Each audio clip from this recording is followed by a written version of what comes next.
And Craig is with us, so I'm going to turn on his microphone too. And welcome, Craig.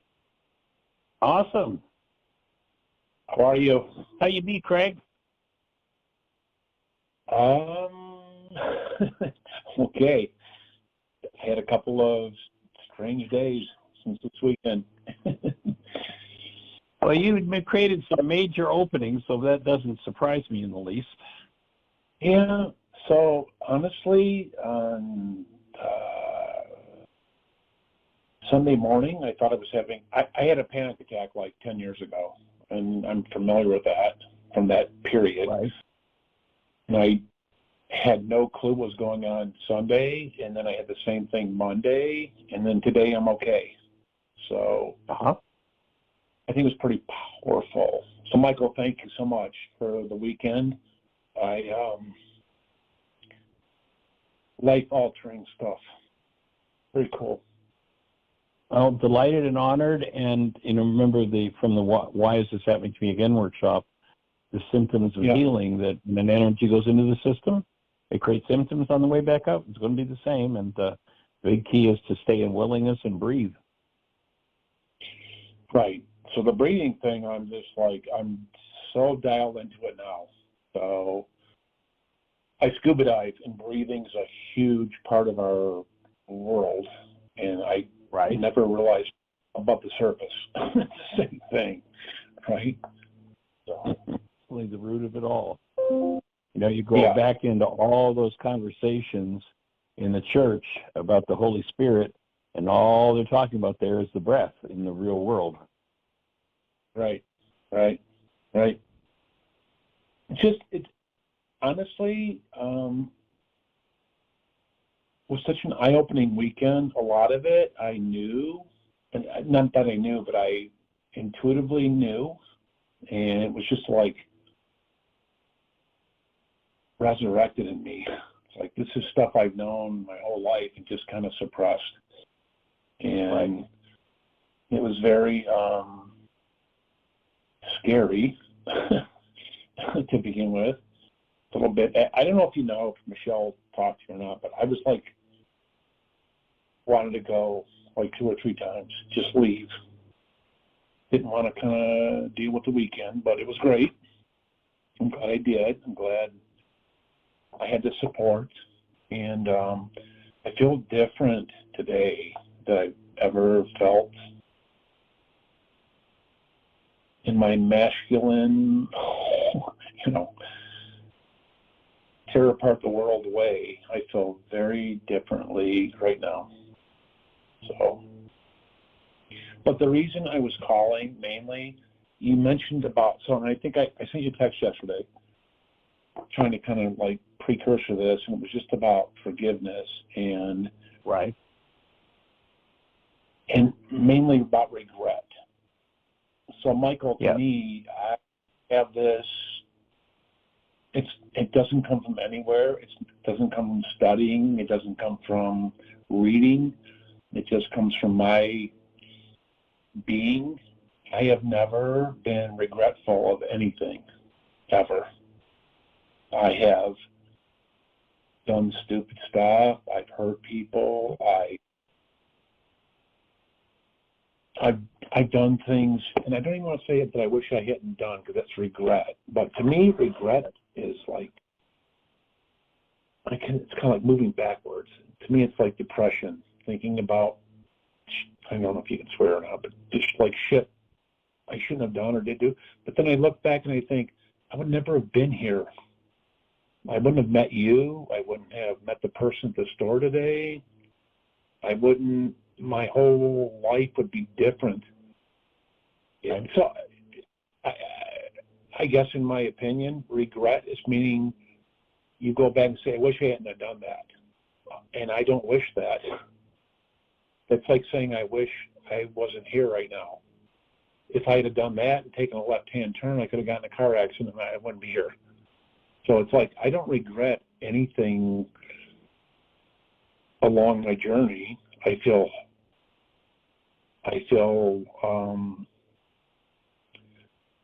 contrition about things that have happened in the past, and there's people I've hurt, and there's people I've loved, and there's people that have been affected by my life. I coached hockey for kids for 15 years, and I still have people come up to me in my hometown going, "Oh my gosh, you know, Mr. Camp, you know, it's so."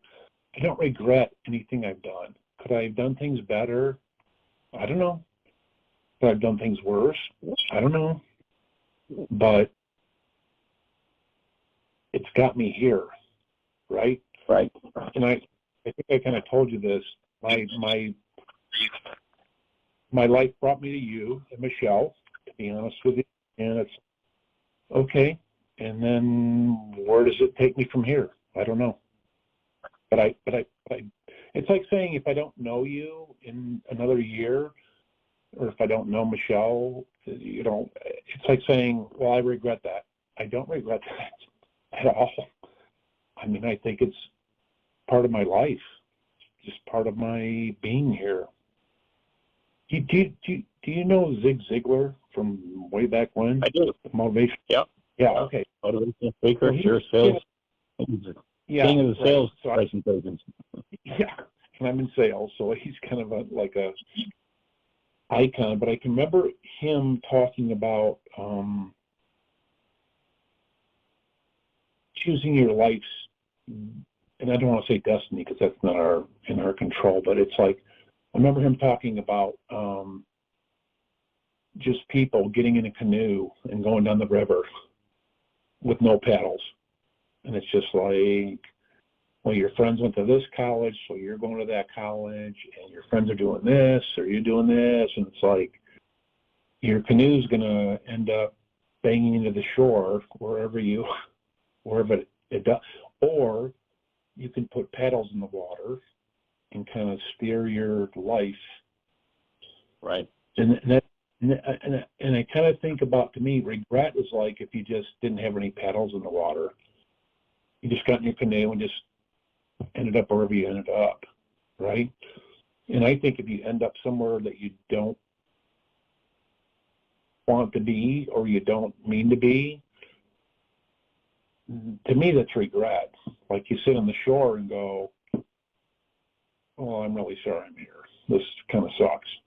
Versus getting back in the water and just, I don't know, just regret to me just resonates like looking back at the past depression. That's depression to me. Looking back at the past, at things that have happened or you didn't want, that's just depression to me. So I really kind of despise the word regret. Got it. Not that it, sorry. No. My offering would be that you start doing worksheets on regret. There's a thing we get into in our Laws of Living class that we call regulatory speech. And right. Regulatory speech is that which runs our cellular chemistry, runs our physiology, runs our perception, runs our behavior, runs our whole creative process. And speech is the key to that. And when you recognize that words are indicators of the energy patterns that we're moving in the direction of, whether I put the word not in front of a word or I just speak that word, it becomes the directive. Shakespeare said, my words fly up, my thoughts remain below. And here's an example. Let's imagine that you and I are going to meet in Lansing next week. And I call you Thursday before the meeting and I say, by the way, Cray, I'm not going to China. Why would I say I'm not going to China? The only reason I'd say I'm not going to China is because somewhere in brain cells, something about China is vibrating. I wouldn't say I'm not going to Timbuktu or I'm not going to Montreal, or unless those things were firing in brain cells. And when I put the word not in front, what I'm not concerned about when I hear people say, well, I'm not angry, okay?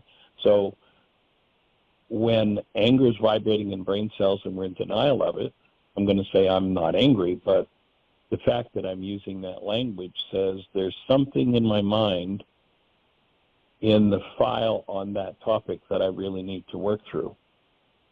And so as often as I hear you use the word regret, I think you used it 3 or 4 times in your text, and then I hear you now, I'd say that is an unconscious energy that's trying to bang through to the surface to get you to take a look at another level of it. And the best way I know to look at it is through worksheets.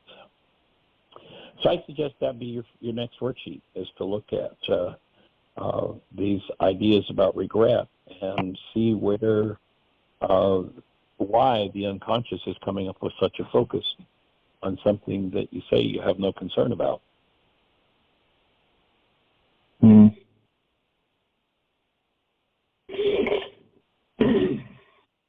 And you know, I can have, go ahead, Jeannie. I was just going to say, Michele put her hand up, and she said, Craig, that you said it was okay, so I'm going to turn her microphone on, too. Yep. I think I know her. Yeah. Hi, Craig. Thanks for calling. Hi, Michael. Hi, Jeannie. Hey, young lady. Welcome. Hey. Hi. Nice to hear you. So go for it, Michele. What's your thought? Oh, right now, it's a fabulous weekend, and really appreciate Craig's willingness to honor my invitation to come down, because he was very on the plane. I can't remember when we were traveling. We were talking about the weather, and it was going to be 90 degrees, and he loves the beach, and his plan was to go to the morning session on Saturday, but then, probably head to the beach for the afternoon, and then wanted to know if that was okay with me. I'm like, no, that isn't how it works, darling.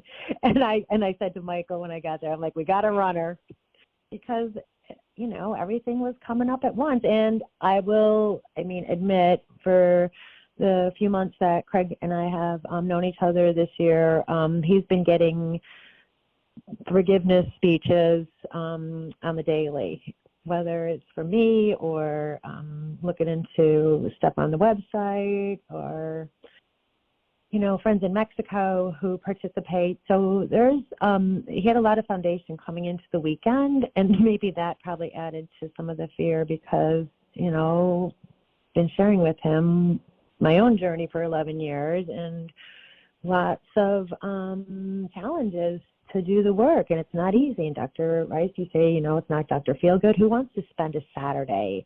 The beach, or bringing up your childhood trauma? It's a huge commitment, and I already know personally the dividends are so worth the effort and the skill sets and the education, because then you apply it 24/7, and then you're just going around in a love bubble, just experiencing earth as joy more often than not.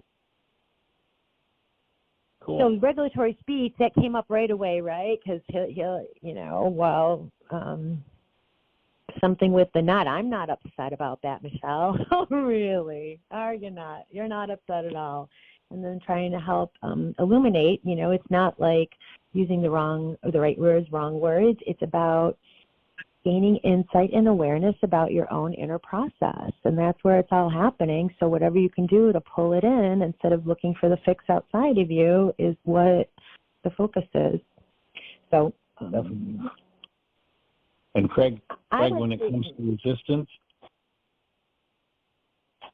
Yeah. Your partner there is unmatched. I'm sorry, didn't hear. I say your partner here is unmatched when it comes to resistance. When she talks about your resistance, Craig, it's the pot calling the kettle. So, you know what, Michael, I'm sorry to say I'm way ahead of you on this one.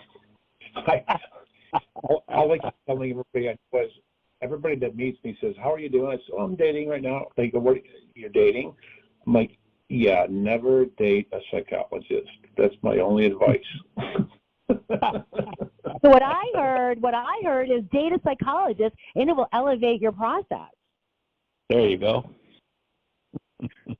And what I know is it's cheap. Instead of paying you $100 an hour, we can just date. There you go. So anyway, my offering is get on the worksheets with regret, clean that file out in your mind, and I think you're going to find some major pieces of your puzzle there. Say that again. I say my input would be to start doing some worksheets on regret. And as you do that, you're going to uncover some unconscious dynamics that are going to change your life. So, Michael, like, for example, I left my first marriage for my second marriage, right? And left it, and it was in shambles. It wasn't like, well, I loved everything to the door. It was very, a lot of trauma, a lot of stuff. But I kind of like instantly moved from one relationship to another, and that lasted for 28 years. But I have a lot of regrets about how that, not that happened. God, I just said, I can't believe I just said I regret that. I can believe you said it. Your unconscious is now starting to open, Craig. That's what's there. That's what you need to work through. And, regretting it doesn't mean it wouldn't have happened. It doesn't mean that it wouldn't have happened differently. It just means that there are thought disorders hooked into the way I chose to live my life in that relationship. And everything that came out of the relationship, like you'd said at one point in your text, that, gee, well, if I had regret about that, I wouldn't have my 3 children. No, you still have your 3 children, but there are regrets about perhaps some of the ways you dealt with your former in that marriage. And so as you clean those things up, and, your Freudian slip is showing, it's starting to open, and that's what's there. So next layer, clean out those thought disorders, probably based in judgments about yourself from what you said about how you should have and you could have and if you would have, and you had that good religious early upbringing and you should have lived up to it all and you didn't. And so as you clean that up, you're going to free yourself of another whole layer of trauma, would be my offering. And the fact that your original training, you were going to be a deacon in the Catholic Church, probably about 60% of the people that I've worked with over the last 50 years have been Catholic. And the reason is because they have the Catholic Church, there's some things that are wired backward that need to be repaired, but anybody who goes through that process, it builds the brain cells. And then, as you saw this past weekend, we were able to tie those brain cells into a new way. 40 years in the desert doesn't mean a hot, sandy place is dealing with your unconscious. Right. Click. You have the brain cells for that. A lot of people just don't have the brain cells for it. So they not only have to rewire, they have to, acquire a whole new set, where your job is simply the rewiring part, having the brain cells already. So, and as far as, getting tired of what goes on in the religion or what have you, I don't care where you go. I don't care what the religion is. I don't care what the philosophy is. I don't care what the government is. I don't care whatever it is. It isn't the responsibility of the organization that there are people in it who don't live up to what they, say they want to live up to. That happens everywhere. There are hypocrites everywhere. And it's the people who are engaged in whatever the philosophy, the religion, or the organization is. It's just the way it is. And I'll tell you that, if you look really, really closely at my life, you'll find that I'm a hypocrite. And it's necessary, if you're going to make progress in life, it's necessary to be a hypocrite. Why would that be? Well, if where I want to live is moving upward, then where I want to live is a step ahead of me. If it's a step ahead of me, the minute I learn about it doesn't mean I can live it. The minute I learn about it, I know the direction I'm going to go, but I'm not there yet. And so I'm going to talk about where I want to go, but I'm not going to be able to live up to that talk until I do the work that takes me there. So a necessary part of progress, especially in the realm of growing up as spiritual beings, is hypocrisy. That's just part of it. I get it. It makes me hungry. It makes me hungry. Yeah. I hear you. I think think I texted you that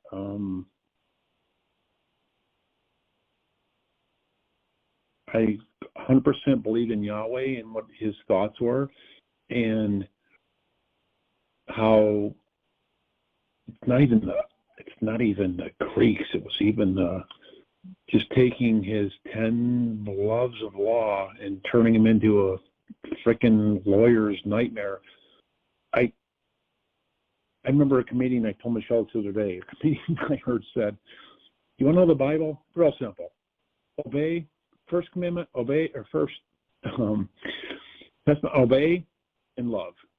And it was like, well, I never heard it put more beautifully by a comedian in a nightclub. It's like the first Bible is obey, and the second half is love. And I got that. I think when I went to the diaconate, I was literally like 6 months away from my completion, and I just like, this is not working for me. I loved Yahweh's and I didn't know it to the depth that you do, Michael, but I had an intrinsic, this isn't right. This isn't right. This is not what this guy meant. I didn't know to your depth, but I did know it's like, I don't think this. I don't really think this is how it's supposed. I don't think it's what he came here to tell us. I really don't. And my offering would be that all the regrets you have are about the times you didn't obey. Say that again. My offering would be that all of the regrets that you have are the times when you didn't obey. And here's my offering. There's no obedience required. The word isn't obey. In Aramaic, the word law does not mean, as the Greeks would tell us, that law is the rule of a superior and you'd better obey. There is no obedience required in the law as it exists in the Aramaic, because the word law in Aramaic means the way it works. So as opposed to obedience, the word would be harmonize. So if you want to be in relationship with love, with the Creator, then you've got to harmonize with the way it works to produce a life based in love. There are laws for doing that. There's the way it works. And if you harmonize with hostility and fear, put it in the context of our workshops this weekend, if you harmonize with hostility or fear rather than love, then you're quote unquote obeying the laws of hostility or fear. And that's where the regrets come in when you say, well, I want to live in harmony with that love, but actually I'd rather get a little bit of this today. And that's where the regrets come from. So as you drop that whole obey and recognize, it's all about what are you harmonizing with? And if you found yourself harmonizing with the lower path, then you forgive those aspects of your mind, which drew you to the lower path. And then it doesn't take effort to walk away from it. There's no attraction to it anymore as you change your frequency pattern.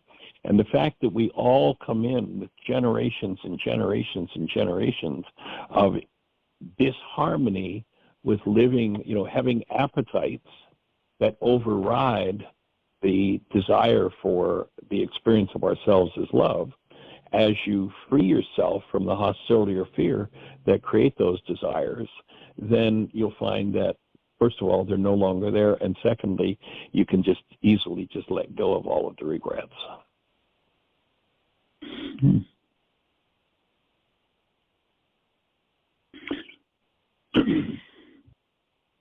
So that's what we're here to do. Yeah, since I was a child, I've had those feelings, and I've suppressed them. Probably since I was 5, 6 years old, I've repressed all that. Yeah, I got lost. And I felt that very much from the time I was very young till, I don't know, 5 to 7 years old, and then it just got, stepped on. It's buried in the minutia of life. I'm just rediscovering that now. That's all. Yeah. I'm rediscovering. That's a wonderful rediscovery. Sick, right? Mm-hmm. Yeah. So I really appreciate. So you're right on track. I don't know about that. And you're right on track. The grief that's coming up right now, I just invite you to breathe through it and let loose of the energies that are coming up now that are based in regret. And my offering would be that's why so much of your conversation was focused on regret, because that's the underlying dynamic. And as you let go of it, everything that took you out of harmony with that which you knew about at the age of 5 or 6 and let go of, it'll all be restored. It hasn't gone anywhere. As I said in the Y workshop Friday night, you know, the original state of being has never been touched by whatever we've done on this level. Being lives in a different frequency range than this game we call the world. And so whatever we've done here has never touched that, which is the beauty of when you engage in forgiveness. That state of being shows up shiny and new, ready to clean up whatever's in the system that never belonged, whatever there's pain, trauma, or regret about. It just disappears, that's all. It just disappears. Well, I love when you say that's all. I've already adopted it in my work habit.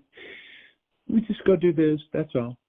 So, that's it, yeah, and it is. Yeah, I love that. You know, I love that. Again, when I perceive something from a mind in pain that wants it to be different, I can create all kinds of traumas out of that. When I see the mind of pain from the perspective of my true original human life, which is love, then the pain just dissolves. That's all. Like, so Michael, is that how you that big a deal? I'm a brain in pain? Is that how you see me? Well, we all carry that underlying. That's what needs to be faced and worked through. Yeah. That's what the original work of Death Will was all about. Yeah, I will say I have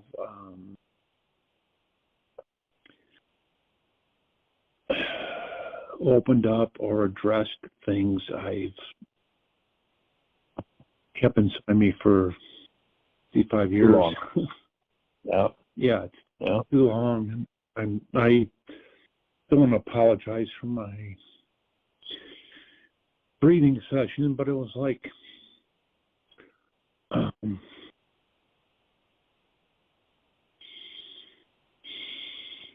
I didn't even need help until I met Michele, to be honest with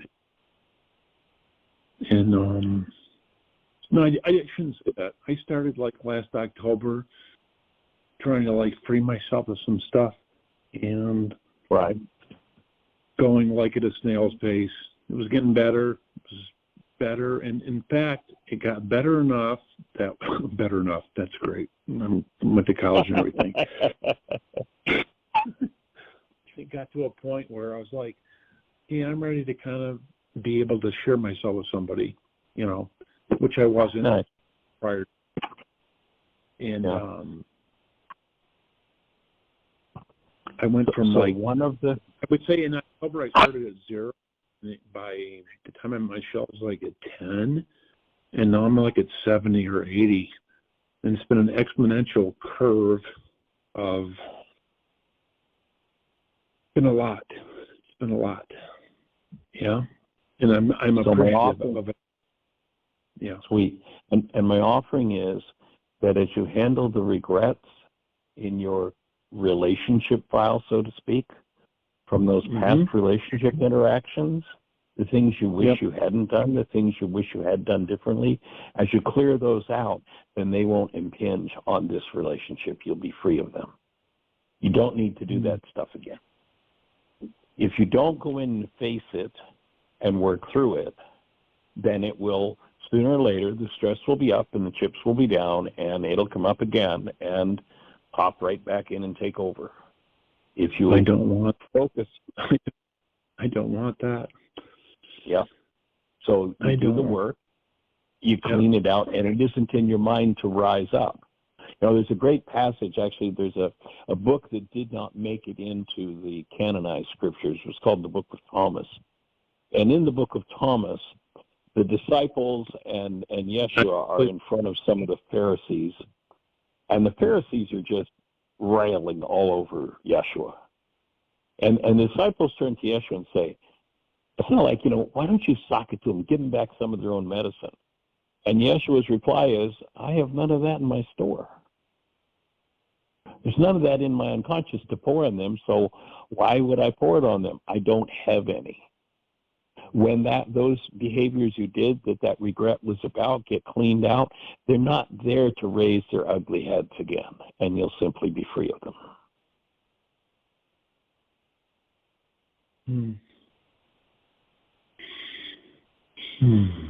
That's all. Cleansing breath. That's I'm all. Offer Love that. I literally love that. That's all. That's all. Yeah. I'm using it with my team now at work. Let's do this. Let's do that. That's all. That's simple. That's simple. Can I offer something? Yeah. So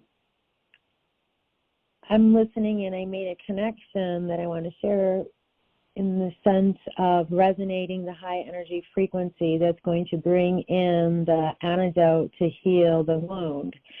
And I'm going to point out that, I'm going to share, it was really amazing. I was in Mexico this winter, and when Craig and I met online, he and I were so enjoying our conversations on text and phone and Zoom that he flew down to see me. And so we spent time one-on-one together, way more intensely than, a newly dating couple, which I think as mature adults we're both skilled in handling, and it was an amazing, wonderful, incredible experience, like epic. And Craig behaved in ways that generated regret more than once during this trip. And when we would have conversations about it, about why did you do that? Why did you say that? What that, and invariably he's like, I don't know. I have no idea. And was berating himself or shaming himself for having done it, but not really understanding what's actually going on here. Why am I sabotaging this woman who I think I'm calling? And so from the lecture, Craig, you remember about the resonance. So you are generating more regret for yourself with us. That is opportunities for healing. But I just wanted to link it for you if you hadn't. And the whole process of those things that prompt us to behavior, and we say, I don't know why, that's the very definition of an unconscious dynamic. And that's what I'm saying, Craig. If you go back and handle those regrets that you've been in denial of from previous relationships and clean them up, then they're not going to impinge on your relationship today. That's all. Can you redo that? Can you rephrase that, Michael? I went down to see Michele, and I made a bunch of mistakes, and I don't know why, and that's where I'm at. Okay. So let me ask some questions, see if we establish why. So if you look at, pick any one of the mistakes. I don't need to know what it was. You know what it was that you call a mistake. And how it impinged on the relationship. Go back into your previous, if I understood, 2 marriages. Go back into your previous 2 marriages. Did you make that mistake? Okay. So when you did it, if you look back when you did it in that relationship, did you regret having made that mistake in the relationship? Or did you like it? Did you just enjoy it? No. No. So as you clean up the regret you have about it, and you clean that behavior up, the behavior won't be there to come forward and interfere in today's relationship. As long as it's held down there by a regret, gee, and all regret means is I wish I hadn't done that. I wish I'd done it differently. Doesn't mean I'd have never had the relationship. But when I hold it down with I wish I'd never done that, and I don't know why I did that, and there's a deeper unconscious reason behind it, when I do the forgiveness work around that and allow those things to surface, then once again, as that example I used from the Book of Thomas, you'll be able to say, gee, I can remember in relationship when the stress was up like this, I'd have done this, but I no longer have that in my store. I'm finished with it. That's the other point I sent to you was, I didn't send it to you, I'm sorry, but it was like, the only thing I look at regret is, how can I use that moving forward? Like, I regretted doing this 10 years ago, meaning it's a lesson learned, it's an experience that I don't want to do again. But until you clean that out of your store, you are going to do it again. Admitted you did it multiple times. Say that again, I'm sorry. Michael, I didn't get... As long as you don't clean the regret out of your store, then you'll carry it forward to live another day. When you do the forgiveness process around it, you face it, you look at it, you move it out of your unconscious, then it's no longer there to drive your behavior. And they're the kinds of things that happen or that we do when the stress is up. So clear those old regrets out. I wish I'd done it differently. Gee, I should have spoken more gently on that occasion, and I went into a fit of rage. What was wrong with me? If I don't clean out the fit of rage that I went into that I regret from 20 years ago, if I don't face and forgive that from my mind, then it lays there in wait, an energy that's going to set up enough stress that once again, that rage is going to come up and take me over. When I can face that, oh, I did a rage that I regret, and I'm going to forgive as to that, then I'm going to remove that, and it will no longer impinge on my mind or my relationships. I can stay clean and clear of it.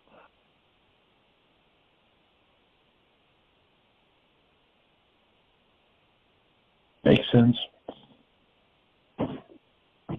And the regret may be no more than, gee, when I was 5 or 6, I knew the purity, the sweetness, the presence that I wanted to be.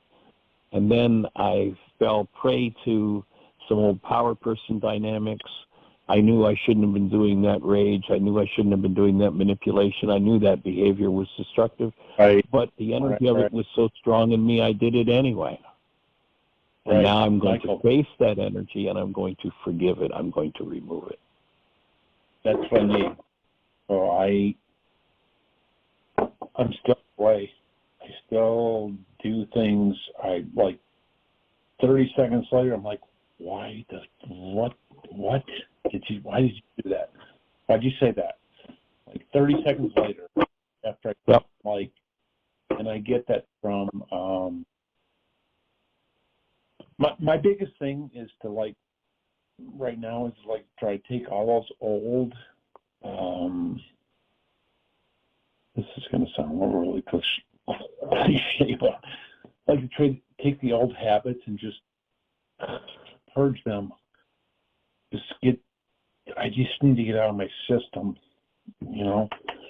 So that's the kind of thing I think I learned this weekend a little bit about. Was my biggest thing with you this weekend was goals and envisioning somebody or something with your human perception, and that's not really.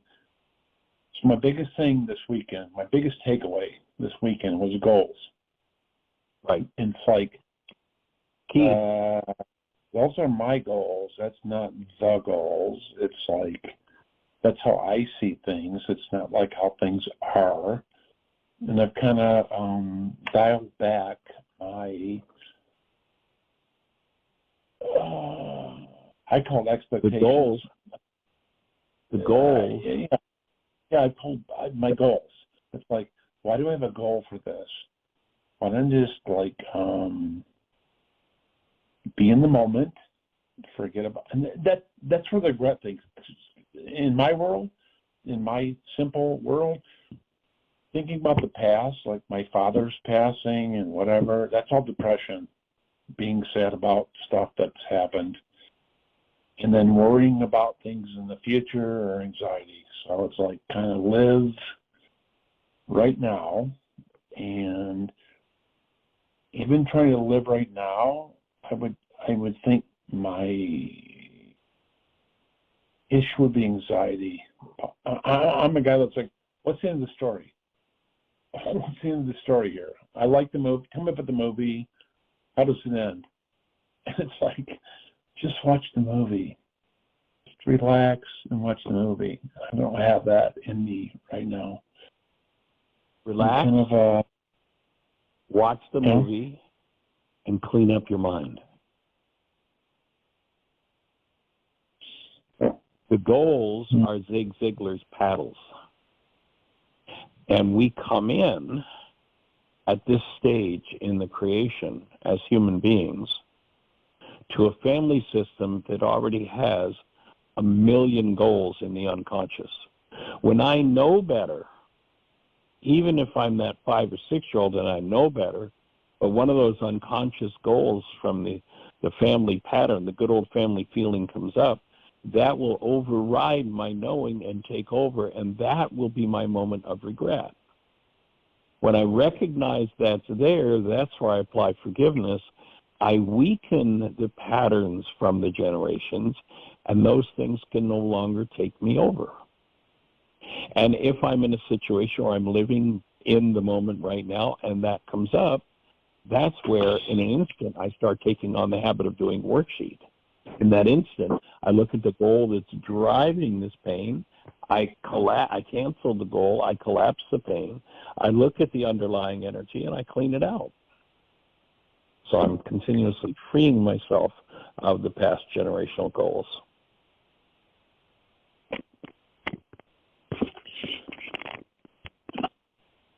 Right. So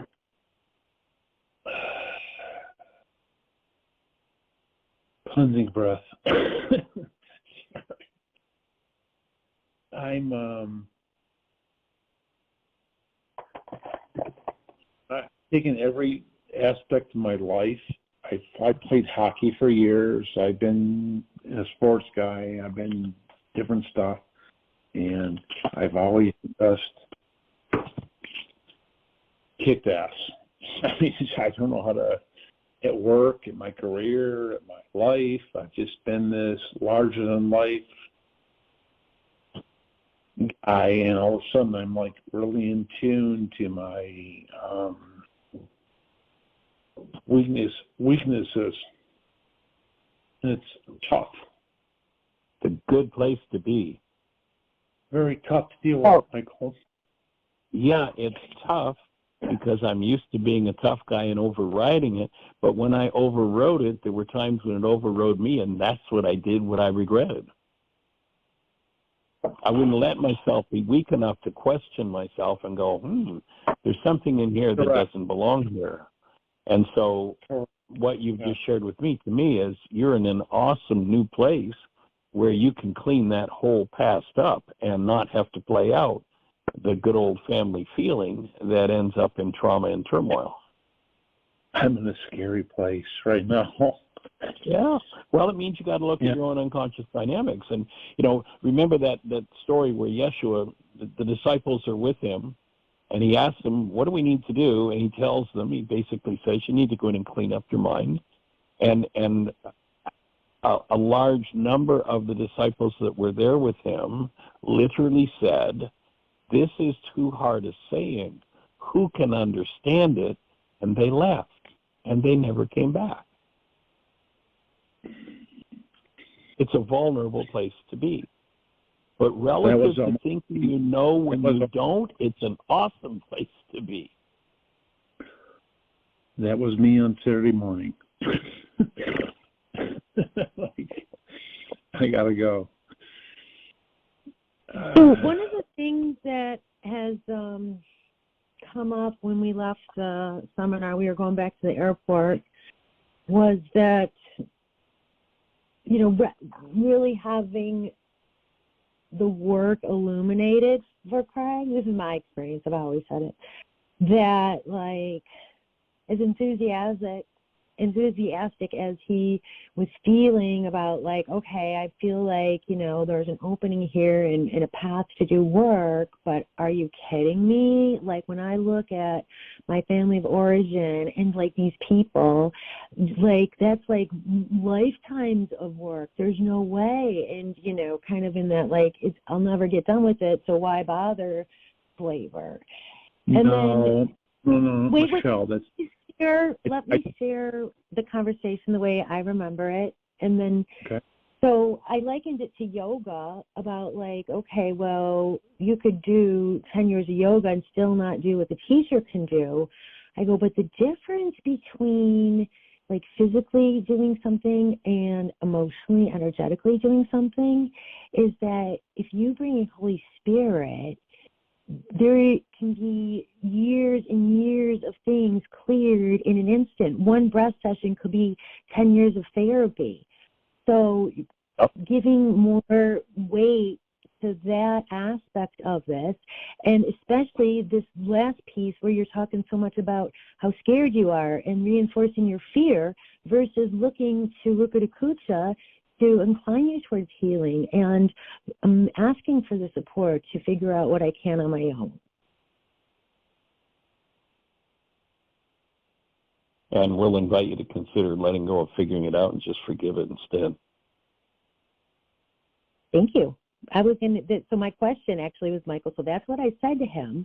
Now I'd like you, from hearing to me, like, give me any feedback or to expand on that principle for him at this juncture. Worksheets on regret. And it's going to be vulnerable to go there and to look at that and to give up the tough guy routine. But it's safe to do. And you look at the support you've got. Not in alone.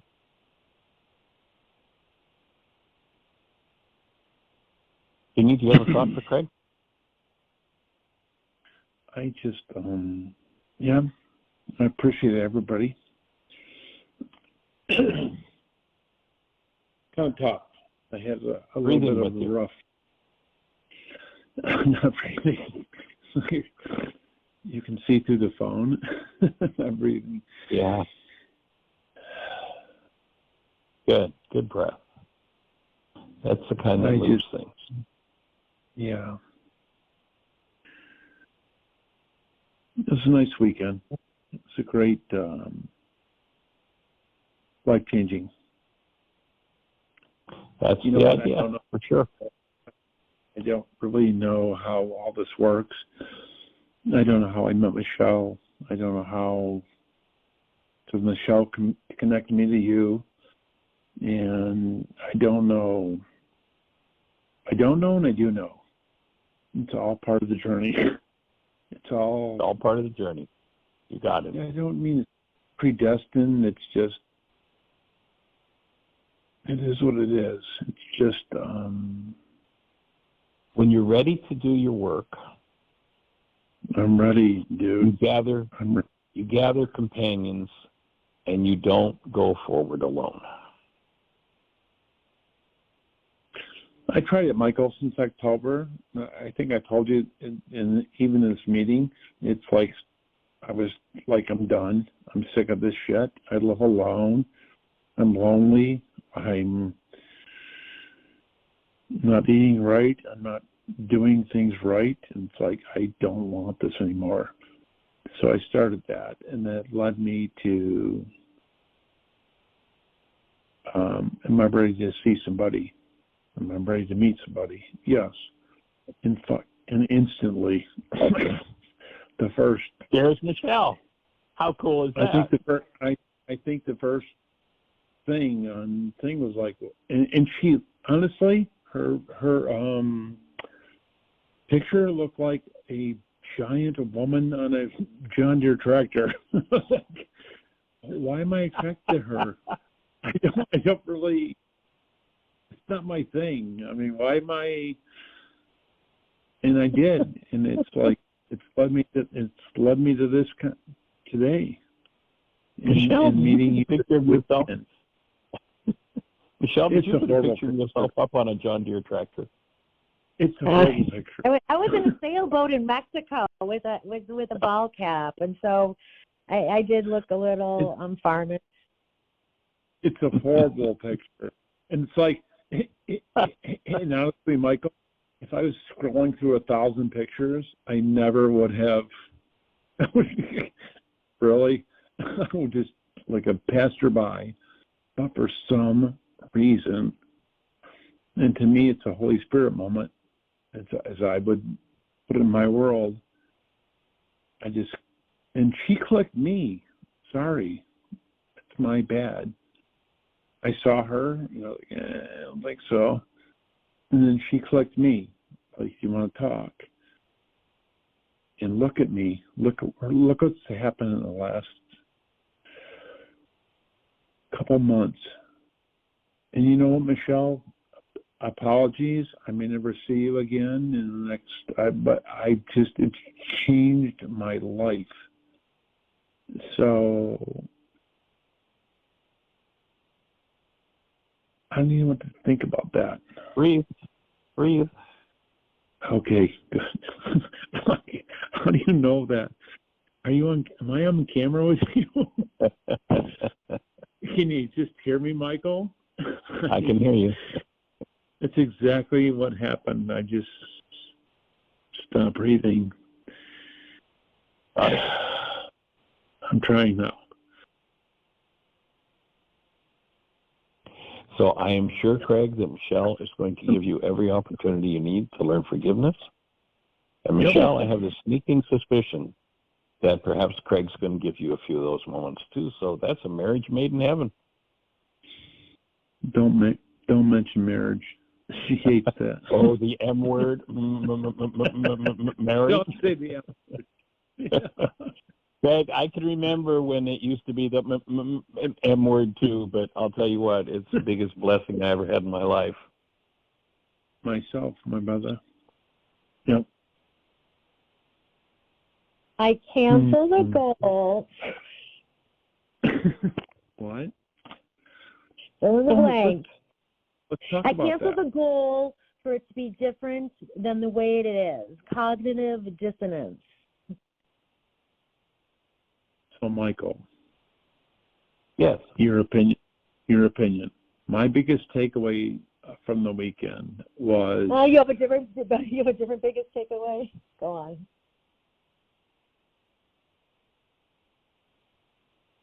So my biggest takeaway from the weekend was, and I get that, our brains, our conscious and subconscious draw a picture of somebody.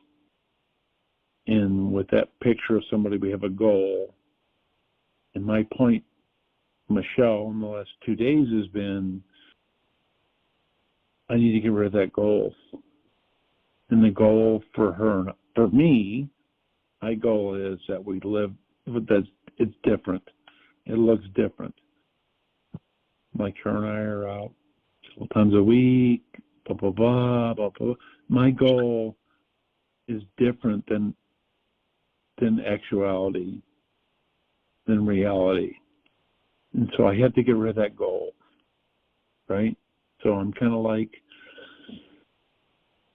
let's revisualize what Michele is to me and what that needs to look like for me and her. And it's kind of a struggle, to be honest with you. It's kind of like, I was married for 28 years to the love of my life, and that's 5 years ago, 3 years ago, and now it's like, how do I plug this in to my life now? and it's not really working. As far as if I compare my 28-year relationship, think about you and your wife, right? How you're connected. Could she just leave and then somebody else come in another year? No. What would you? No. What would your expectations of her be? The new person. What would your expectations be of a new person? Well, that's not an arena that my mind goes, so that's not a very relative question to me. But I get what that. I'm hearing you say, let me see if I'm hearing you say that there's still attachments to your relationship with your former? Nope. Zero. It was just a lifestyle, Michael, that I had. It was a couple. We were together. We were more connected. That's what I'm saying. Not that there's any regrets or any, I said regrets again. Regret word again. Yeah. Start doing worksheets on regret. It's just different with Michele. It's just different. Yeah. I mean, I love her more deeply than I've loved ever, and it's just different.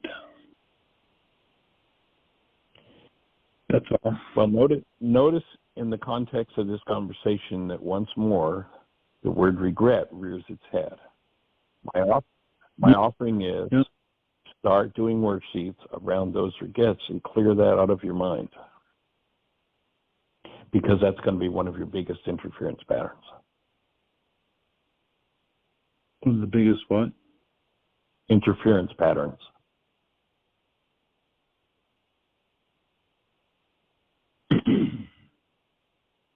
Okay. And we'll hold the space. The show is just down to its last few seconds. So I'd invite you to start doing some of those worksheets on regret and see what comes up next. And if there's more process to do, let's do it tomorrow. Sounds good. In the meantime, we'll be Michael. holding the space for both of you. All right. Holding the space, extending love in your direction, both of you. Blessings. Thanks, everybody, for joining us for the conversation. Hope it's touched everybody. It touched me. And have the best year yet of your eternal life. It's an awesome gift to give the world. Blessings.